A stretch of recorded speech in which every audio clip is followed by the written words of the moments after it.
So నేను చాలా సార్లు కన్ఫ్యూజ్ అవుతాను. ప్రొడ్యూసర్‌కి, ఎగ్జిక్యూటివ్ ప్రొడ్యూసర్‌కి తేడా ఏంటో తెలియక ఇద్దరు ప్రొడ్యూసర్ అనుకుంటాను. కానీ యాక్చువల్‌గా there is a lot of difference ఉంది. ప్రొడ్యూసర్ అంటే ఏం చేస్తాడంటే తను సినిమా మొత్తానికి ఆర్థిక భారం తీసుకుంటాడు. అంటే మనీ ఇన్వెస్ట్ చేసేది ఇతనే ప్రొడ్యూసరు. కథను ఎంచుకోవటం, దర్శకులు, నటుల ఎంపిక, విడుదల వరకు మొత్తం బాధ్యతే ప్రొడ్యూసర్ తీసుకుంటాడు. నిర్మాతే సినిమా కోసం డబ్బు పెడతాడు లేదా ఫైనాన్స్ తీసుకొచ్చి కూడా సినిమా తీయొచ్చు. మార్కెటింగ్, రిలీజ్, డిస్ట్రిబ్యూషన్లోనూ ఇతనే ఇన్వాల్వ్ అవుతాడు. సో దాన్ని ప్రొడ్యూసర్ యొక్క రోల్స్. సో చాలామంది ఉన్నారు ప్రొడ్యూసర్స్. మనం నేమ్డ్ ప్రొడ్యూసర్ దిల్ రాజు దగ్గర నుంచి. తర్వాత ఎగ్జిక్యూటివ్ ప్రొడ్యూసర్స్ అని మనం చాలా స్క్రీన్లో నేమ్లో చూస్తూ ఉంటాం. యాక్చువల్గా ఎగ్జిక్యూటివ్ ప్రొడ్యూసర్ ఎవరంటే ప్రొడ్యూసర్ తరఫున డే టు డే ప్రొడక్షన్ పనులు చూసుకునే వ్యక్తి.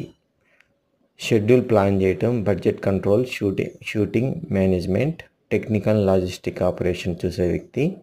కథలో లేదా క్రియేటివ్ విషయంలో పెద్దగా తలపెట్టడు. ఫోకస్ మొత్తం ఆర్గనైజేషన్ పైన ఉంటుంది.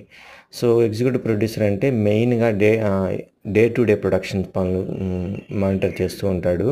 బడ్జెట్ ఎలా ఉంది, షెడ్యూల్ ప్రకారం షూటింగ్ జరుగుతుందా లేదా, తర్వాత దాని యొక్క మేనేజ్మెంట్స్, ఏదైనా లాజిస్టిక్స్ సపోర్ట్ కావాలంటే చూస్తాడు, ఏదైనా ఐటమ్స్ కావాలంటే తీసుకురావటం. కథలో పెద్దగా ఇన్వాల్వ్ అవ్వడు. ఇతనే ఎగ్జిక్యూటివ్ ప్రొడ్యూసర్ యొక్క రోల్. ఓవరాల్గా చెప్పాలంటే ప్రొడ్యూసర్ అంటే మనకి మనీ ఇన్వెస్ట్ చేసే పర్సన్. ఎగ్జిక్యూటివ్ ప్రొడ్యూసర్ అంటే డే టు డేలో షూటింగ్ ఎలా వెళ్తుంది దాని యొక్క మేనేజ్మెంట్స్ మొత్తం ఎగ్జిక్యూటివ్ ప్రొడ్యూసర్ తీసుకుంటాడు. శాలరీ వచ్చి సినిమా బడ్జెట్ బేస్ మీద ఉంటుంది, లెంత్ కూడా ఉంటుంది. స్మాల్ అయితే పర్ ప్రాజెక్టు, బిగ్